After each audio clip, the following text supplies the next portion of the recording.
Welcome, fellow lushes. Come on in, pull up a bar stool, and enjoy some cocktails with Dimples and the Beard.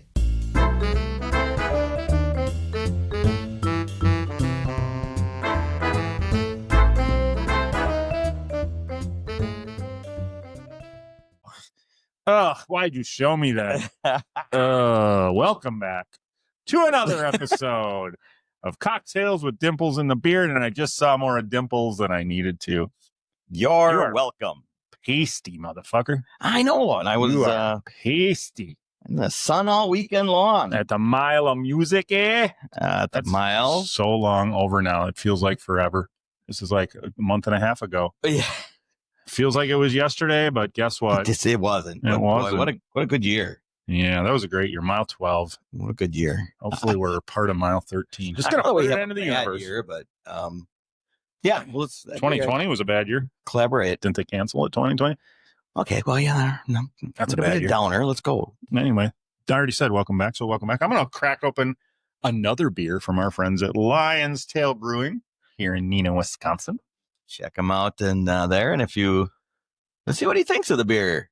What is this one? Tell him we sent you. Oh, this is Where I was just leading up to. Oh, you're leading up to. Okay, I screwed that up. This is No, start over. Welcome back to another. No, well, I kidding. can't to the can. I could put it up here and yeah. Anyway, no, this is their Vienna Lager, number 90 red. Nice. Yeah, named signature paint color for the fire engines made in Wisconsin by Pierce Manufacturing. Nice collab, boys. So, I like it. I don't know if it's a collab, but well, guess what? Guess who's collabing with them now? Yeah. What do you think? Us. Lion Tail. That's right, Lion's Tail. I'm so glad that our first brewery collab is like literally our hometown. It's 5 minutes from where we are. And good beer that we've been to. Downtown Neenah, right off downtown Neenah. Amazing beer. That is delicious. Oh, you're going to drink out of my can. Well, no, I'm going to wait for you to put it. Oh, look at that. He handed it over. I was just going to wait for you to set it down and then give it a drink. Jesus Christ. This is the worst part of this thing ever. Oh. That is good. You make love to the can, for Christ's sake. When it's that good, you can't do anything but. Oh, Jesus Christ. Well, stop fucking buying into the conspiracy theory of gluten fucking problems. You don't have gluten problems. There's no such thing as gluten problem. A thing. Jesus Christ. It's all in my head. All right, give me that other one. I'm going to chug it. No, we want to try them one at a time. I don't care. Well, I don't think Lion's Tail cares how we try them. They just want us to talk about them. Well, and they're delicious. And I will taste all the beers that we run across here. And if you happen to, like you said, so if you stop into Lion's Tail, just tell them if you saw them on here, mention us. Tell them we sent you. Dimples and the Beard sent you. Yeah, I was going to say, because you can buy, we get this canned at the grocery store, like a shit. But if you're in Neenah, Wisconsin, go to their brewery because it's a cool location. It's a cool spot. So, I love hanging out. Yeah, that nice old building. And yeah, I think that was an old bank building, wasn't it? It was an old bank building. So very cool venue. So check them out. Delicious beer, cool venue. So thanks again to Lion's Tail Brewing here in Neenah. We're new at this, you can tell. So, and I think they've got some of their beers in Mile Music, didn't they? Did you see them when they're out? I wasn't looking for them. I don't know, but I didn't really. I had my kids, so I didn't really drink beer outside. Gotcha. So, yeah. Well, if not, it's a good idea. Give it a watch.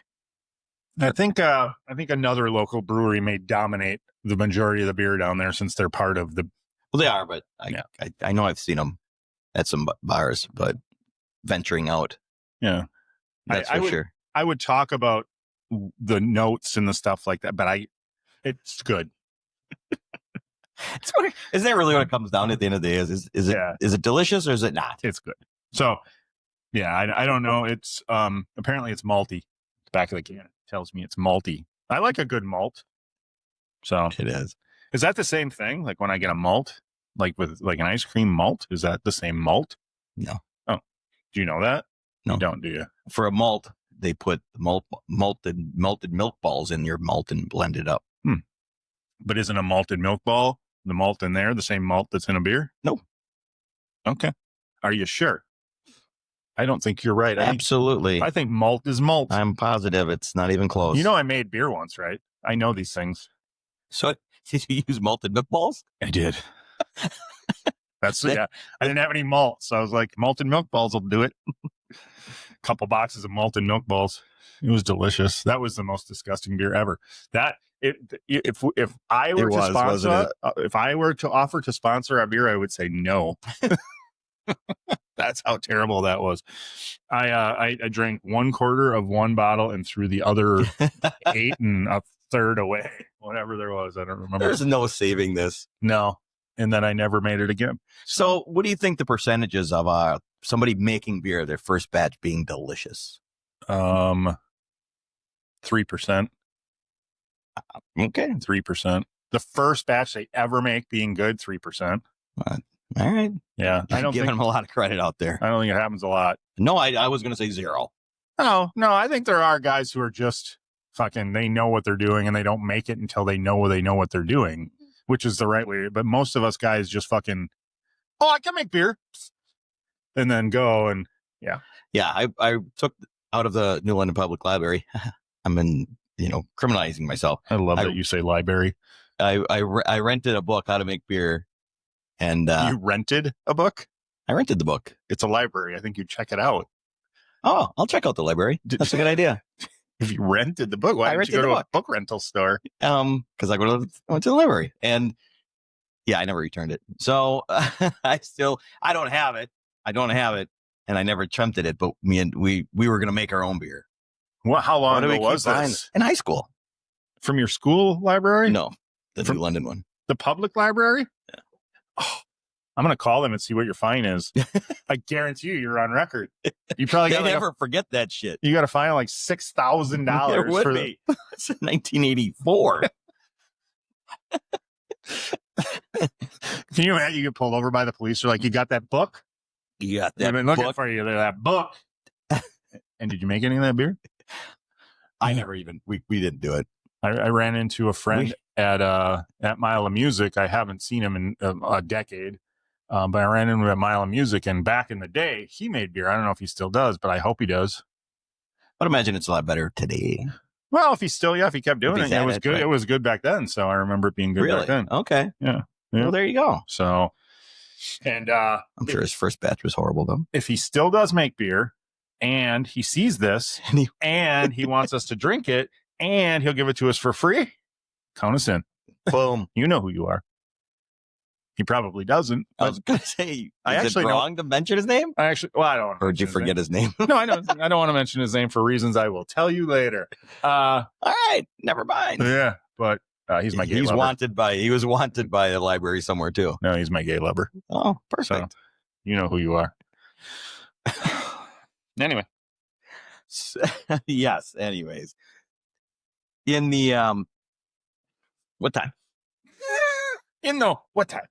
Yeah. Well, you got a long story? Not a story, but I wanted to bring up. But if she pops on in the next minute, that's okay. Bring it up. We'll keep a pretty lady waiting if we have to. I mean, unless the story sucks, which it probably will. It's not a story. What is it? Just fucking do it. Have you ever thought about what songs you want to play at your funeral? Yeah. You got them picked out already? Trippin' Billies. Just the whole time? Beginning, middle, and end? I haven't put together a playlist for the whole thing, but I want that song played at my wedding. At your wedding? Yep. Yes, I'm marrying. Are you getting married again? I'm marrying Jesus when I die. Okay. Well, you are. You're going. You're not going to go talk to him. My wedding. I'm just so used to saying my wedding. I've done it a lot. No, my funeral. Yes. What are you pointing at your dick for? Well, you're going to hell. Oh, I got you. Oh, I got to, since we're here and I just mentioned your dick. Thank you to our good friend, Miss Annie Temple, for that beautiful video. I hope you've all seen it by now. Annie, this is long past due. I've already asked you. We already have a solution to this, but I hope the world has seen those poems by now. That would be amazing. Yeah, they are prick poems. They are hilarious. And if you want somebody to write a poem about your wee-wee, call Annie. She does a great job, Annie Temple. Anyway, it's a poem. It's not a rating. She does a rating. Well, it's kind of a rating. It's mixed into a poem. But in a poem. So it's more than just a rating. And they are good poems. They are fun, good poems. She picked out shit in your room. She made fun of my stuff. Small part of my body. She makes it fun. Yeah. She makes it fun, a little bit sexy, a little teasy, playful, all at once. Yeah. I love it. Love you, Annie Temple. So if you want to, what you got to do is you got to go check out Annie Temple on all platforms. And along with that, check us out on Facebook That's a good and idea. Instagram, the X, Shithole. TikTok, Facebook. I mentioned YouTube is where I was going with that. When you get to YouTube, just give a like, subscribe, give a comment. When you subscribe with a little bell, you get to be first one to notice notifications. I forgot to tell you this. We have a member finally on our channel. If you are watching this, our member, I think that we told the first member that we would give them a shirt. So if you're watching this, contact us somehow. We will get you a shirt. Thank you for being a member. As long as you don't live in Canada. True. You got to live in the States, motherfucker. But for that, all that gone, so awesome news. And let's not keep a pretty lady waiting. So without further ado, I'm going to open the tavern. And then without further ado, star of Thanksgiving, Jenna Warren. So thank you for joining us, Jenna Warren. We came to know you in Eli Roth's Thanksgiving. We are huge horror movie fans. Yeah. And you played Yulia, and you got okay, before we go further, Yes. spoiler alerts. We have to tell. We do it. At this point, if somebody's seen the movie. Yeah. So thank you so much for joining us. Yeah, no, thanks for having me. I appreciate you sticking around through my technical difficulties, but we're here now. That's all that matters. That was an easy one. We've had 20-minute gaps where people were off deleting stuff off their computers and stuff. So Oh, no. Okay. Well, that makes me feel better. Thank Yeah. you. You're no, good. that was nothing. So now that Thanksgiving, it's been out for a while, right? So it's been Yeah. it's settled. It's been all over, but you're still enjoying, horror cons and things like that. Is that something you ever thought you were going to do? No, not at all. I mean, I knew that it was a world that existed. I didn't know that it would be something I would stumble across. Do conventions quite a bit with My Little Pony, but horror conventions are a whole other ballpark, and I'm Sure. scared of everything. So it's quite fun for people to see me there, I think, because I think that can speak for itself. Right. It is an interesting juxtaposition that you do voices for My Little Pony at the same time that you're getting your ears blasted with corncob holders in a horror movie. That's two pretty roles pretty far apart. I know, that's like the best part about acting, though. Like you can be like My Little Pony flying around in a world where there's sunshine and rainbows, and then you're in an Eli Roth film with your guts getting cut open by a chainsaw. Like, it's just the best. Who could want anything more? Right? Absolutely. Well, now this is not your first blush in horror. We'll get into the others, but do you want to do more? Oh, yeah, yes. It's so much fun. It's like the funnest genre because you get to experience and play with so many different emotions and situations that fingers crossed you'll never actually be in. So it's just the best time. And especially with Eli, it's like, I don't know, that's like the epitome of horror. Yeah. He is becoming one of the masters more and more every movie. And that guy has got a knowledge base of movies in general that is unbelievable. Oh, he's a genius. Yeah. Did you able to pick his brain on set? Oh, yeah. He was like a super collaborative director and also became a really great friend too. We're still in contact today. He's like the best director I could have ever asked for. So like early on in my career and on and off set, he's just like shooting the shit with us and just like having so much fun. He's a big kid. It's perfect. Seems like it. Yes. Yeah. When you're making those kind of movies, you got to have some childlike tendencies to you. So Totally. Speaking of kids, did you grow up watching horror? Were you a horror movie fan as a child? No. I was scared of the bad guy and princess movies. I didn't watch Wizard of Oz until I was probably like 14 because of the witch. Okay. So no, I did not. And even now that I'm in the genre, I love being in them. Sign me up anytime. I'll need a full script front to back before I step into a theater to watch a horror movie, though. I need to know what happens or I'll have nightmares for like days on end. I won't sleep. Yeah. So after going to I'm assuming you've seen the Thanksgiving quite a few times and it premieres. Now, are you over the nightmares? Yeah. When I think I saw it about 13 or 15 times when it first came out in theaters with, you know, the cast premiere and then the actual premiere, and then going to a bunch of different screenings with castmates and showing up when my friends wanted to see it. So Yeah. by the time I was desensitized, I would just like eye my friends or family to like see what their reaction was going to be when Oh, like sure. and Dylan's head gets like, you know, like I was like, oh, it's going, and then they would freak out and I would laugh. So Yeah. yeah. So you say It's fun. you want to see the whole script before you go see a horror in the theater. Did you see the whole script before you accepted the part? Did you know how you were going to die before you walked on set? No, I didn't. So, I assumed I was probably gonna die. You know, like stereotypical blonde typically doesn't make it through the movie. So I was kind of like, I just want to go out with a bang. And Yeah. I actually read the script for the first time. I was in college still while we were filming, and I Oh. got the script sent to me while I was in class.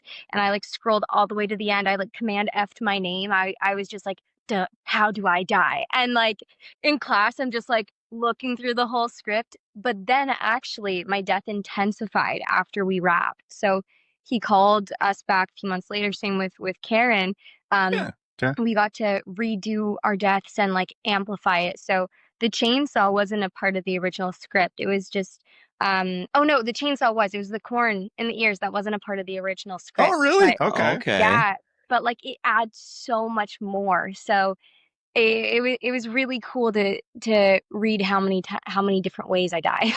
Yeah, that's crazy. And you mentioned Karen, and we had Karen on and found out Yeah. that the scene with her getting baked in the Right. oven wasn't. And I said the same thing. Like, I can't imagine the movie without that, and I can't imagine the movie without you getting the picks in the ear.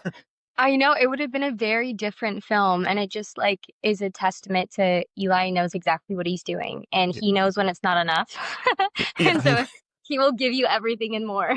Yeah. Well, you certainly have. You probably have the goriest death in the movie. It's. I mean, there's a lot of blood. Yep. So going back to in the theater watching, you said like 15 times with your friends and family or whatever. Who had the best reaction to the murder of your friends and family, and what was it? Oh my gosh. Well, I was in LA when my grandparents saw it with my dad. Oh, wow. And that was a big thing because my grandparents are like not like with it. Like, you know, I was like, oh gosh, like I don't want my grandparents. They went to a matinee. There was no one else in the theater, Okay. and they were cheering. They were like, yeah, that's awesome. What? That's awesome. And my mom doesn't like horror movies. She went with my sister because I was in LA at the time, and she was just like in awe. Like she's scared of everything as well, and she was like, "Ah, I like watching you die on screen. That's something I never thought I would see." But they were just like in awe of the fact that I was a part of something like this, and I think that's what got them in the theater. And then they quickly left. My mom like closed her eyes for every other part. I'm only watching my daughter die. Nobody else's death. I'm not going to see it. Exactly. Oh, So they didn't watch the movie, and now they're hooked, and now they're just been binge watching Jason. And Oh, no, absolutely. okay. turn them into straight up horror freaks. Yeah. When you did maybe get one day. Oh, sorry. I'm sorry. I said maybe one day. Yeah. Good luck with that. But if you could keep making horror movies, they might get desensitized. Well, you force them to watch them. You just keep making them. They got to watch them, right? Right. I know, exactly. Easy. That's fun. When you did get the call back, and I'm assuming it's exciting feelings that I get to do more. But your first reaction to the corn holders in your ear. Oh my gosh. Amazing. I got a text from Eli. He's like, so here's what I'm thinking. I was like, okay. Corn skewers. Okay.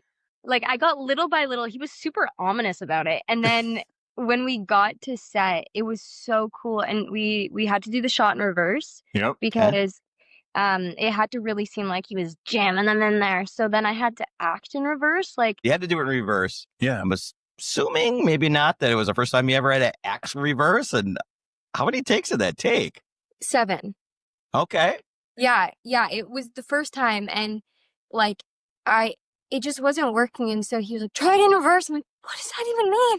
Like right. And like it was just like super quick, right? Because we had to get the shot, and so it was just like, try again, one more time. And I think either on the 5th shot or on the 7th shot we got it, and like it was so cool. Like obviously I didn't really see how it looked in the playback, but it was like a lot of quick thinking, and it was kind of like a pressure cooker. I just knew I had to figure it out really quickly. And I mean, when Eli Roth tells you to do something, you just do it. You find a way.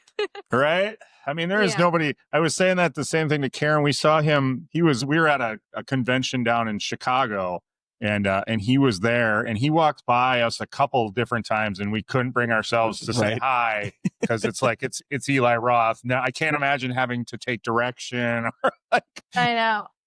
You just do it. Yeah, he's very like, he's the most collaborative director I've ever worked with. Like, he knows exactly what he wants, but he is also so open to hearing what you have to say while also sticking to his vision, which is something I really respect about him. Yeah. And he never made us feel like we were like our voice or opinion didn't matter. With such a big project and one that he's been, you know, wanting to make for quite a while, it really did mean a lot that he didn't like put our opinions to the side. He cared about every single thing we had to say, which was really like special. Yeah. So for the both of us, we've been fans of the trailer of Thanksgiving for quite some time, waiting for it to be made. Right. Were you into the trailer as well back then? It doesn't sound like it, maybe with the horror thing. No, like of course, when I got the part, I went back and slowly watched everything of Eli's in daylight in small increments. I paced myself. I think it took me like 4 days to watch Hostel. Yeah, I would watch that at like 5 o'clock in the morning, 6 o'clock in the morning. That seems like the sun's going to be up for a long time. Exactly. And then you wrap it up with My Little Pony at night to kind of like, you know, balance it out. Perfect. Yeah. But I actually didn't even really realize what I was auditioning for, because I had done a project with Eli a few months prior to getting the audition for his Trick VR treat VR series that he did. So he did one for Halloween, he did one for Valentine's Day, and so I thought, oh, this must be his Thanksgiving one. Like I didn't really put 2 and 2 together. Yeah. And then when I got the call from my agent, I was like, shut up. What? This is a like, big motion picture. I had no idea. And even like when we were filming, I had no clue that it was gonna be like as big as it was. And I'm just very one step at a time. I don't like to get overwhelmed. I'm also very, you know, I do my own thing and I show up where I'm told to. And it was like such a treat discovering what I was a part of as like it was coming. So you didn't know filming it that this was probably going to be a hit. I mean, people love Eli Roth's movies, and horror is really kind of coming back and strong again. And so but you didn't really know that when you're filming it. You thought you were, you know, okay, I'm doing this movie and we'll see what happens. Yeah, I didn't know it was going to be like a worldwide theatrical release. I understood that Sony was attached to it. But at first I didn't know that.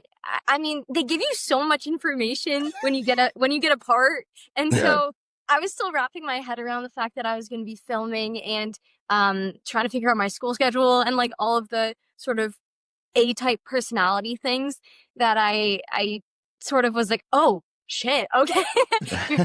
This is awesome. Like, this is the thing that everyone's been wanting for 16 years. Cool. Wow. I'm in it. Then the pressure's on, right? People have been waiting for it. Totally. Yeah, and we definitely like, we felt that to a certain point. We just wanted to make Eli proud at the end of the day. Like, everyone has their opinions after it's put out into the world. We can't control that. But as you know, we showed up each day and we left each day. We just wanted to make him and Jeff proud. And that's all, honestly, that mattered. Yeah. Well, the final product, I would, in my opinion, made him proud, and you lived up to the trailer. So I'm happy with the results. Yay. It's a damn near perfect horror movie. I mean, it covers all the bases. You know, it's got the twist. It's got the great kills. It's got the good one-liners. Fun, yeah. Yeah. And the cool kills. Yeah. Cool kills. So we can't ask, because you don't watch horror movies, what other cool kills you like. So let's transfer to My Little Pony. How did you? Yeah, How what a twist. How do you prepare for being in a cartoon? Oh my gosh. I mean, I've been doing cartoon work since my 10th birthday was the first episode I Wow. ever recorded. And so I kind of learned as I went, I guess with most things. But I had a really great team of people who like believed in me. And at that time I had like a really youthful voice. So I just kind of talked into the microphone. And then as I aged, my voice changed. And so I kind of learned how to keep the higher pitches and the higher tones and play around with it. And so Yeah. I've been lucky enough to sort of have that self-taught training with a bunch of incredible mentors that I've worked with on different shows. And yeah, when I got My Little Pony, that was like such a imposter syndrome feeling, because that's a series that everyone's heard of. You've either have seen it when you were younger, your kids play with the characters, like it's very well known. And so the fact that I was then being trusted with this new adaptation, and not only being trusted but being the lead, was so exciting. And like it's one of my favorite projects I've ever worked on. Yeah. Everybody knows it. Right.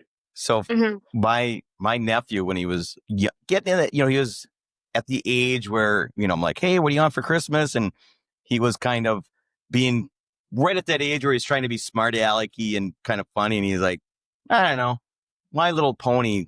So as a joke, he said it. And ever since he did that, it's been like 10 years now. I get him a My Little Pony something every year. Oh my gosh. I mean, something. Set himself up for that one. So Yep. All right. Kid's got good taste. It's a t-shirt. It's an addition to, but yeah. So every year he's like, oh, there it is, Uncle. There's my little, and then what, like a t-shirt. Last year I got him a t-shirt and he's like, oh, I'll totally wear that. Oh, amazing. There we go. So, well, now you're going to be able to tell him you talked to the star. Yeah. So there you go. A sunny Star Scout this Christmas. He'll be jealous. That's for sure. But you've been doing so much voice acting. How do you talked about the high pitches and things like that, but what about action sequences and like when you're falling as a cartoon character? How do you represent that in a studio? Yeah, like it's harder than people think, right? Like everything is coming from your voice box, from your throat. So when you're on camera, you have your whole body to work with, you have your face to work with. And so you have to channel all of that energy to the sound coming out of your mouth and making sure you give enough to the animators to bring it to life. And honestly, it all goes back to when I was like 10. Like my parents would have to drive me down, and I wasn't able to giggle on command when I was younger. So they would have my dad come into the booth and tickle me so I would giggle. And then I was like embarrassed that my dad was coming in to help me giggle. And so then I learned how to kind of do it on my own. And same with falling. Like they would say, literally fall backwards. Okay, so you get that motion in, and then you try and do it on the spot. And like same with like, whoa. Like, you kind of have to play with it in your body to figure it out in your throat. And so I was lucky that I did that stuff when I was younger. Because now it's like, fall off a building, do a triple backflip, and then, land in a pile of pillows. I got it. No worries. Like, and sometimes, there's a really busy weeks, and sometimes you're not able to read the scripts as in depth beforehand. So when you get to that part in the script and they're recording and you have to do a triple back tuck and, land in pillows, you got to figure out how to do that in about 0.3 seconds as you're reading the lines. So you better have the chops at that point. Well, and it's funny because you mentioned fake laughing is like one of the hardest things to do. Right. It's impossible to sound like a laugh is real when you're faking it. Yes, exactly. And so the training when I was younger, I'm so thankful for the director and producer and creator who heard me when I was 9 turning 10 and brought me in and gave me a chance, because I owe my whole voice career to them. If it weren't for them, I was competing against so many like grown adults for this part, and put years of training. I had done nothing, no voice work at all up until this point. I did one episode that was half cartoon, half in person. And Okay. they brought me in, the same voice director, and she brought me in for this part, and they were like, yeah, we're going to take her. And so, I don't know, life is really beautiful like that sometimes. Like, you never know what something can lead to. So true. Mhm. So at the age of 9, 10, when they asked you about it, were you looking for work? Did you know at that time you wanted to be an actress, or was it like someone approached you? Oh yeah, my dad grew up doing plays and musicals when he was younger, and we're from a really small town, and my sister and I did dance growing up, and then we did a musical with my dad, and as soon as I was done that, I was like, Daddy, I want to be on TV. I was about 5, and he's like, okay. And any, dad of a 5-year-old little ballerina who says they want to be on TV would probably be like, okay, honey. Yeah. Right. But he really did look into it, and we did the rounds of different agents and finding what worked for us, and then that's kind of how I got into it. I wanted to be like my dad, and then when I was on stage, I was like, I want to be on TV. Like, that would be amazing. Right. And I just love being creative and playing, and to get to play in my adult life is such a gift. So that's kind of how it all got started. Right. Oh, fun. Yeah, What a great support system, right? totally. Yeah. Now, is your dad in?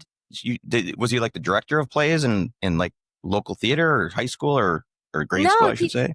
No, he just loved being a part of them. And we did Seussical the musical, and they were looking for little munchkins, like the little ballerina girls. And my dad was like, I've got 2 daughters. And so my sister and I did it, and we loved it. And my mom cheered from the back of the crowd. She could not get her on stage to save her life. So we got the support from on stage and in the crowd too. That's perfect. Nice. Did your sister pursue it like you have?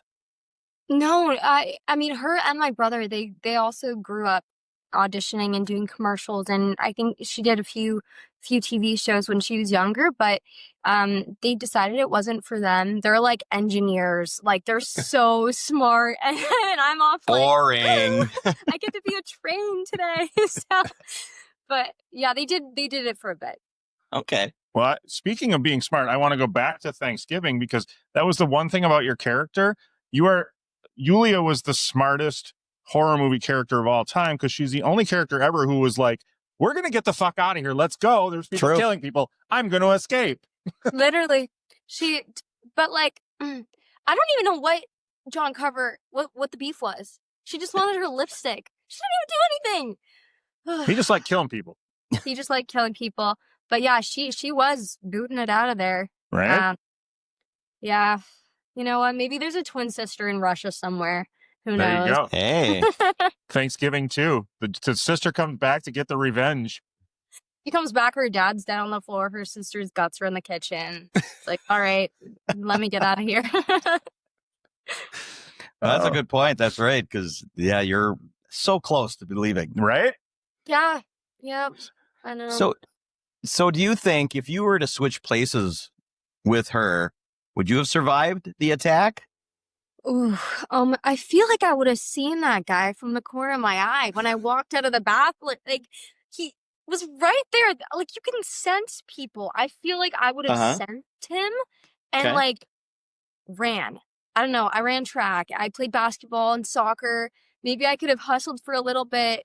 I would like to think I would survive just because I have a really big competitive ego when it comes to like athletics. Yeah. That Patrick Dempsey has nothing on my athletics stamp. You know what I mean? Like, come on now. I can hold my own there.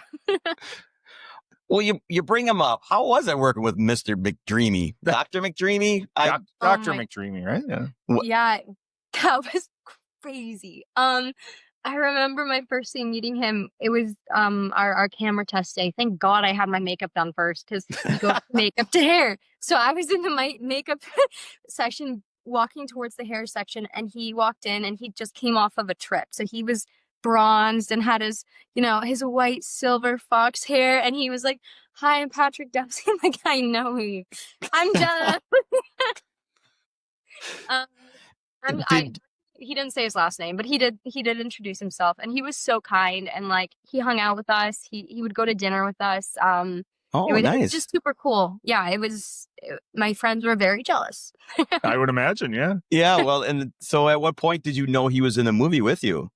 When everyone else found out, like the Deadline articles is when I found out about Addison. It's when I found out about Nell and Jalen and then Milo. But when I got to the fittings, I found out that Tommaso and Gabriel were in it. And Tommaso and I have actually known each other for years. So I texted him like a line from the movie. I think I said, Evan, you're such a dick. And he goes, ... Julia? And so it was like really, it was a fun moment. That's like, no cool. Yeah. That's cool. Yeah. Did all of your friends or your mom want to come to set to meet Patrick? Yeah. And did they?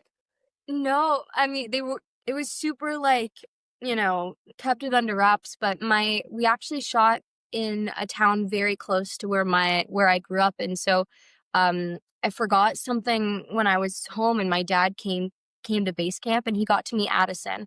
Patrick wasn't there, but, my dad did go tell the kids at his high school that he met Addison, right? And, I hope I gave him some creds for that, some street creds with the high school kids. I would think so. Yeah.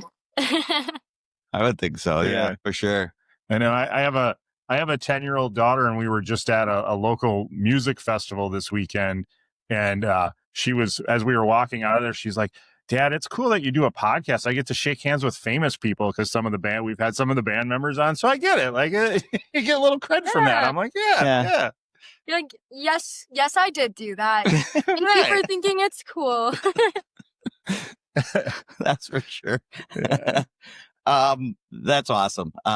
With Patrick, I'm glad we brought that, or you brought that up, because he's such a big star. And he likes to, Eli, that is, likes to take people out of their element to put them in his horror movies. Mm-hmm. That seems to be a big draw to him with all these teen actors. I'm My Little Pony. Mm-hmm. But I want to go back to your first time working with him. So what is this whole VR thing about? I mean, I watched it. I didn't see you, but who were you in that? Yeah, I was, have you heard of the show Selling Sunset? It's a reality show based in Los Angeles where these real estate agents sell these crazy houses, and there's really big character personalities on that show. And so I dressed up as one of them for Halloween. The woman's name is Christine Quinn. And so he wrote in Christine Quinn, like, as a Halloween character. And so I played Christine Quinn. I had this huge bleach blonde or platinum blonde wig. I was wearing like a big pink fur coat. So I definitely did not, like, you would not be able to pick me out of there by any chance. But it was super fun. It was a night shoot. We ended by getting covered in vomit. Like, it was awesome, Awesome. So he's killed me twice now in his movies. And, honestly, it's an honor. So, all right. Well, I was going to say, we just had another actress who was in a horror movie on, and she was the final girl in the movie, and asked her, would you have liked to have had a kill scene? And her answer was, of course, yes, of course. So you're in a horror movie, of course you want to get killed. So I'm reversing the question. Would you have liked to have been the girl who survived? I mean, if it meant I got to be in the second movie. Ding, ding, there it is. Yep. Yeah, like, honestly, though, the thing about horror movies is the kills are so iconic, and that's a whole part of the genre. So it's such an honor to be able to play it out and have people accept it and love it, and come up and talk to me about it when they see me. It's so cool. And then, like, when I'm on my social media, I get to see like a super cool my death sequence in different edits with like pop music, and it's weird, but it's fun. And no, I wouldn't change it. It was really, really, really special. Yeah. And like you said, Russian twin sister in the second, I think it writes itself. Yeah, I think it can happen. Yeah. Wouldn't be too out there. Yeah. I mean, he basically everybody who's important died in the first one. You got to have some people coming back for revenge. So exactly. You never know who's in the woodworks, who's lurking in Plymouth. So Well, Eli, if anybody could write in a twin, it could be Eli. Yeah, and make it good. Yeah, You're right. yeah, make it good. not sound like Days of Our Lives. Yeah. So with Thanksgiving, and all these friends that you had in it, you text your one friend. How would you still stay in contact with them? Oh yeah, absolutely. We're like very, very supportive of each other. And congratulate each other every time someone gets a win. We help each other with auditions too. Like Gabe Tommaso and I are our Toronto base, and Karen as well. And then Milo just had a huge performance at the Hollywood Bowl. And so, congratulated him on that. Nell and Tommaso did Overcompensating, killing it. Jalen just booked a new awesome series in shooting in Vancouver. So we definitely we're keeping in touch, and it's the best part. Like we had such a good time on set too. It was like you were at camp every day. Like we would go to set on our days off because we wanted to support each other and be there for each other.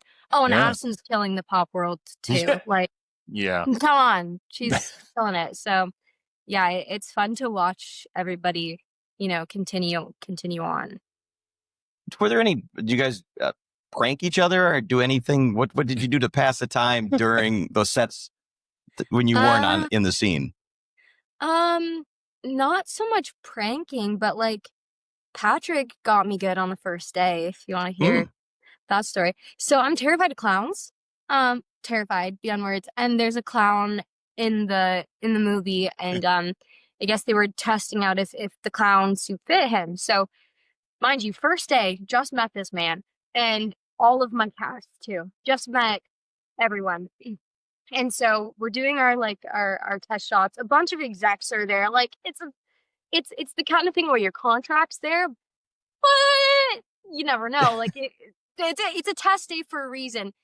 And so we're finishing up, and then all of a sudden he comes behind us and scares us, and is in this clown suit, and I drop to the ground screaming because I'm truly so scared, and everyone is looking at me like, who is this? Like, what is she doing? All right, it's a little dramatic there, Jenna. But then they soon realized it really is so real and true. And like I couldn't go to set when they were doing the clown scene in the parade. Like I just couldn't. Anytime I saw the clown in the makeup trailer, I was like, oh man, like wow. No. So if Damien calls for Terrifier 4, you're telling me you're out. I can't do that one. I would need like a personal therapist on set, like in my right. I'm not even kidding. Like I have some friends in Clown in a Cornfield. I haven't watched that yet. I auditioned for it. You gotta watch it. It's great. Oh, I know. I love it. Katie Douglas and Carson McCormack. They're just incredible humans. So I definitely need to watch it. Daylight hours. Yeah. I absolutely loved it. I actually went and saw that in the theater. It was so cool. I did too. Yeah, awesome. That was good. Yeah. But that's it's like a double whammy to you, right? When there's a killer clown, you don't like horror and a clown. That's tough. Like I got nervous, thinking about the possibility of getting a part in that, because I was, would I actually say no? Like there's a possibility that it would really just scare me a little too much. We'll cross that bridge next time we get to it. Sure. Did the fear come from somewhere, or have you just always had it and don't know why? I think it's from a parade in my hometown. My mom painted faces for clowns one year when I was little, and she turned the clown around and she's like, Jenna, look. And it was face-to-face moment, and I think that's what it was.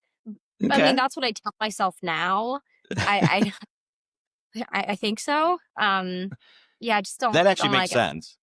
Mm-hmm. I mean, I think people from our generation. Yeah. I think people from our generation are still terrified from Poltergeist. That's what really the clown in Poltergeist was. Yeah.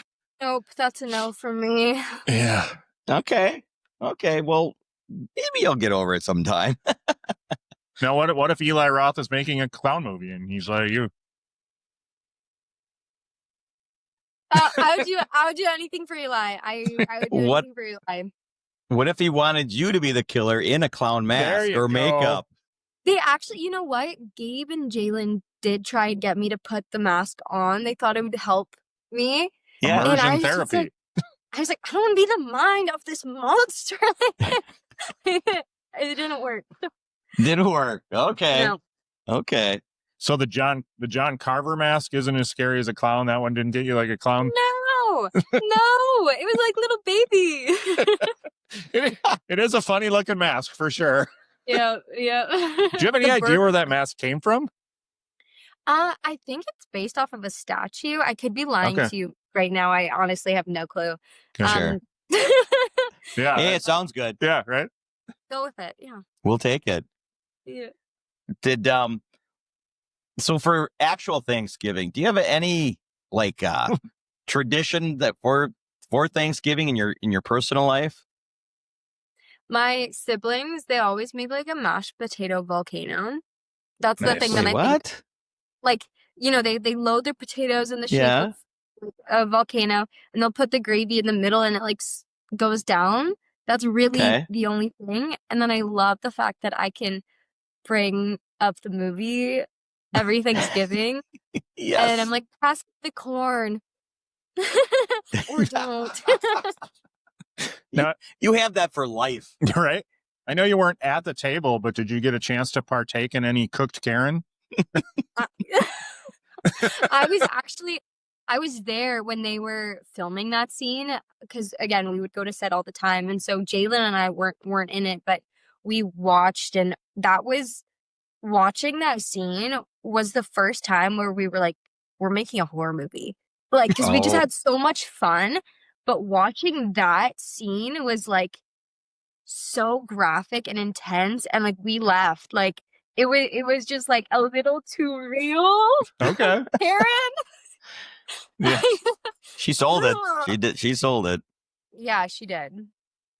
Wow. So, what a step away, 2-step away, because you're big into dance. And was that a good introduction? That was great. That was a nice segue. 2-step away. Like, I think I see where you're going with this. yeah. So you're in the next step. Yes. Which I apologize, didn't get to watch it, but you're on that for like 3 seasons, weren't you not? Yeah, that was a very long time ago. That was like, I think I was 13 when I Oh wow. was in the first season, and it was so much fun. It was my first TV series. I'm still super close with Victoria, who's the lead of the show. And it was just fun. Like, it's a Family Channel Disney show. But Okay. yeah, it was 3 seasons, and then I was like, you know what? I think this is enough for me, and then I transitioned into other things, but it was so cool, and I still people still talk to me about it now. I'm like, oh yeah, I forgot I did that. Like, it was just such a Oh boy. feels like a different like time of my life. Okay. That's funny. We have a way of asking people questions about stuff like, oh yeah, I did do that. You've got that. Yeah. Yeah, it's fun. It's fun to like talk about and remember though, because yeah, it was so like long ago. It was over 10 years ago. Yeah. Wow. So Mhm. so the dancing, so you got the part because you could dance, I'm assuming? Okay, here's the story. Okay. I did recreational dance growing up. I was not a competitive dancer. I played competitive soccer and basketball, and I liked to dance. And this audition came up, and my agent sent me out. And for the first season, it was pretty like, there was hundreds of kids at these auditions, like doing all these crazy dances. I'm pretty sure I saw a girl do like a backflip, and then I started rolling on the floor in my audition. Like, I was like, this is a cool floor sequence. But then after I finished the dance portion, because the first round was just dance, they were like, hey, does anyone want to come do a quick interview? And I raised my hand, and I was like, I'll do it. And I think that my personality at that young age, and not being afraid to like speak out and be like so go-getter about it, I think Yeah. that's what got Bubbly. me on the show. Yeah. And then I didn't even know I got it until about a week before I started filming, and we were in the car, and my dad's like, oh, by the way, you booked the next step. What? Dad, I have to stretch. Like, yeah, I need to get my splits back. Come on, you should have told me this like 2 weeks ago. But yeah, so I think it really had nothing to do with my dancing. They're like, she's got the personality. We can teach her the dance. Exactly. Yeah. Yeah. Few So then- modifications, but yeah. So then with each episode, you had to learn some sort of dance move? Yeah. I was in the younger group. So they had the A troop, which was the older kids, the main dancers, and Okay. then they had the junior kids. So I was in the junior kids, and I think we had one or two big dances, but we just kind of like popped up every now and then. So it wasn't too bad for me. But I did dance. Like, I'm not giving myself enough credit. I was a dancer. I just wasn't on the show because I danced. I was on the show because I was outgoing and like an actor, you know? Sure. Well, don't say Yeah. yourself short. Yeah, I mean, Yeah. they wouldn't have. I don't think they would have done it. They're like, she has no rhythm. Right. Yeah. She's bubbly, No. but no rhythm. Yeah, that would have been really bad. No, I Yeah. held Keeps my- tripping and held my falling. notes. And then I should you- just put her in the corner there. Can you pop? Yeah. So do you remember any of your dance routines? Yeah, like there was one. It was like we like did like something with the jazz hands, but Of course. if I heard the songs, I could probably like get my body back into it. Like Okay. the audition song was "Stutter" from Mariana's Trench, Okay. and so every time I hear that song, I'm like, oh yeah, it's 1 and 2 and 3 and 4 and I'm like, yeah, I'll throw that at a bar. That song comes on, I'm doing the shoulder. Do it at a bar. Putting that on the jukebox every time. It's funny. His dance moves are jazz hands, so I get. You could have been on the show. Yeah. I don't know if it's as bubbly as you, but all right, maybe. So maybe someday in the future, parts dance will come back to help you. Oh yeah, like I would do it again in a second. There was a show I was auditioning for this summer. It didn't go my way, but like there was a huge dance component to it, and I was so excited to like send in my dance tape. It's definitely still in my body. I would need some time to get there. Muscle memory, it all comes back eventually. Yeah. You ever find yourself accidentally talking like in some of the voices that you like? You ever at the grocery store and you're like in the Little Pony voice or anything? Thankfully, no. After a few drinks, maybe. Yeah, it's mainly like when I have friends or cousins or like family who have like a little kid and they're like, "Hey, can you send Sadie a voice note for her birthday?" And I'm like, "Hi, it's Sunny." Like, sure. But yeah, no, definitely don't pull that out in public too much. I think I'd get some looks. And if a grown man asks you to do it, that's just creepy. No. So Unless they're at a convention and they will pay. there you go. I still think it's creepy if it's a grown man, but Will do for money at a pony convention.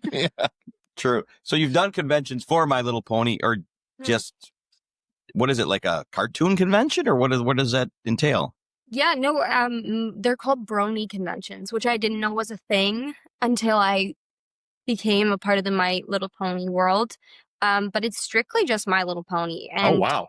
yeah, they're honestly it's pretty incredible. Like they have to create everything themselves, all of the art, everything they sell has to be not affiliated with My Little Pony. So it has to be, artists, and truly they're so talented, and it's really nice to see these people connect with their friends who live all over the world in person, because this is like a place they feel really safe. And so yeah. I'm just happy they want me there. I'm like, yeah, guys, let's go.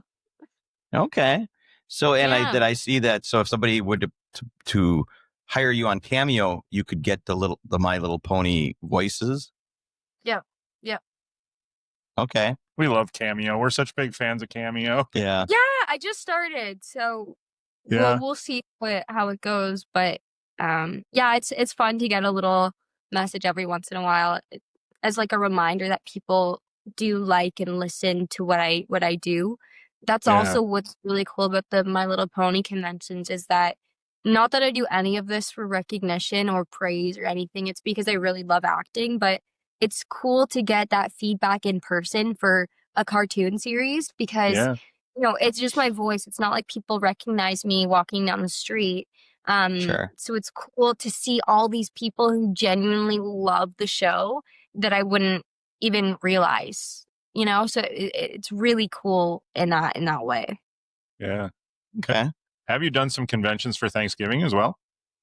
Yeah, I've done two. I've done two. Okay. And those were super cool. It was like the level of insanity and support for horror movies.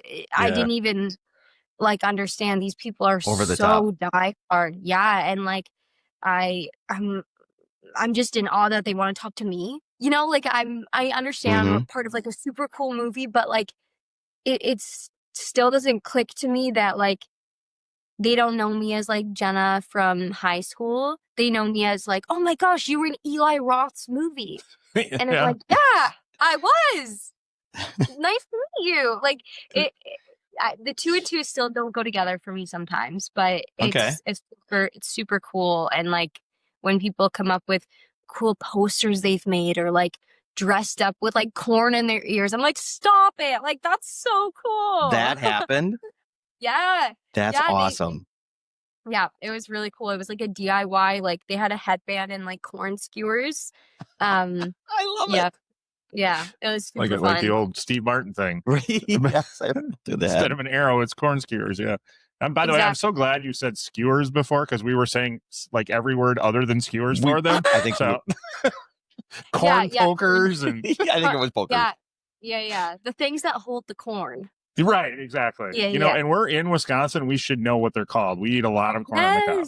So you'll know it now. Yes, we will. I won't forget it. That's for sure. But I think that's why when people in Wisconsin saw that scene, we all went, oh, because we can just envision that one. Well, I think we've all been in like a cookout or a party with a friend or somebody, an uncle that we were like, I want to do that to them. Yeah. And now but just haven't pulled the trigger yet. Oh, yeah. Yeah, everyone's got something in the back of their mind. We do have devious parts. So, do you have a funny story about the HorrorCom in New Jersey? I feel like you know what this is. Yeah. What? That was the funny. Okay, yeah. So we were warned about the birds. We were warned about the seagulls that they sometimes like to release things from their swear bum. here. They like to shit a lot. They literally shit all over me. Like, it was crazy. I kid you not. We had this conversation. I walked outside. 5 seconds later, shit all over me.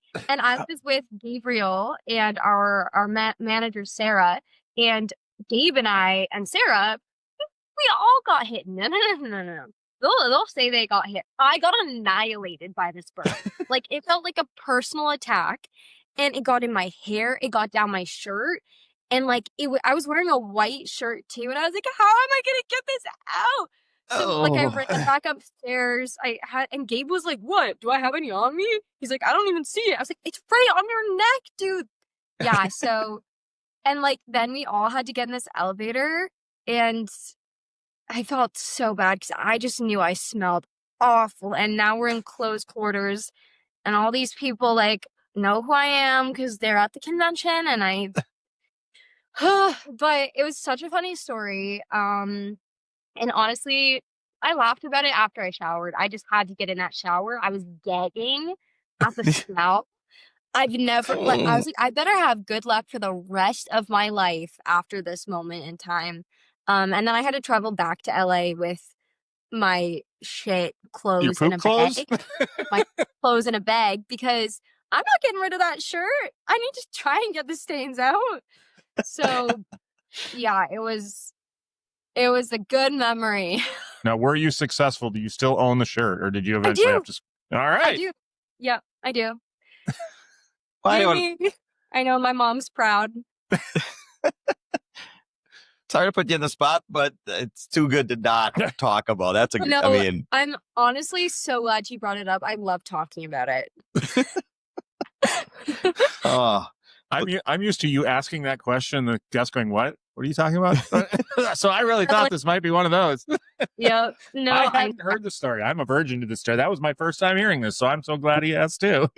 Yes, it was one for the books. I'll always remember Jersey. Fucking New Jersey. That's right. Yep. You'll never forget it. But would you go back? Totally, with an umbrella. See? There you go. We learn, right? We learn. Yeah. I said smartest character in a horror movie ever. This ain't bring There it an is. umbrella this time. That's what I'm saying. That's just good advice for everybody. Right? You know, Yeah. I've never been to New Jersey, but now Bring an umbrella. bring an If you umbrella. walk along the boardwalk, bring an umbrella because you never know. You could be next. Yeah. Mm. So what's next? What do you got coming up? Well, there's something that definitely look out for this Okay. month that may or may not have something to do with a certain genre that we like. Okay, nice. Maybe keep your eyes peeled for that. That's all I can say right now. Fair enough. But it was super fun. Had the best time. And then there's always stuff that I can't talk about that's in the works. So I live in LA now, which is super fun. It's been a dream since I was like a little kid. So being here, taping lots, meeting super cool people, and just like waiting for that contract to come through. So yeah, everything is next, I guess. Well, is the best way to put it. That's exciting. I'm Yeah. happy to hear you're living in LA because Yeah. we can now ship you a shirt from our podcast because we struggle so much to send them to Canada. Yeah. Really? Poor Karen, we sent her a shirt and she ended up having to pay $30 for cash on delivery because we screwed up. Oh Yeah. no. Yeah, but she was so nice. We offered to pay her. Oh, She said yeah. no. I felt so bad. Yeah. So bad. Oh my But we will be. Yeah, That's- I will get your info after. We will definitely Yes. send you a shirt. Oh my god, I would love that. Yeah, thank Yeah. you. Well, thank you so much for taking time with us. We absolutely love Thanksgiving. And do you have Yeah. more Before we go, Okay. before we go, tell everybody, Okay. because you have such exciting news coming up, right? You just told us, tell everybody where to follow you so they can get on the journey with you. Oh yes.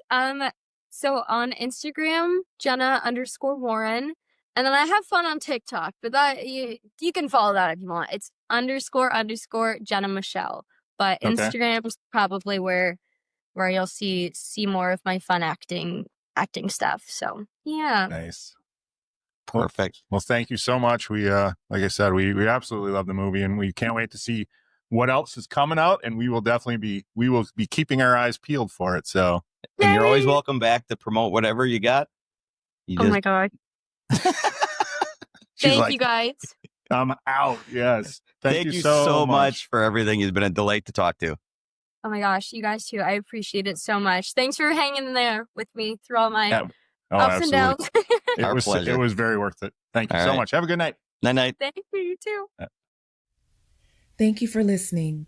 The tavern is closed for now, but we'd love to have you back for more fun next time. Seriously though, get your asses out of here.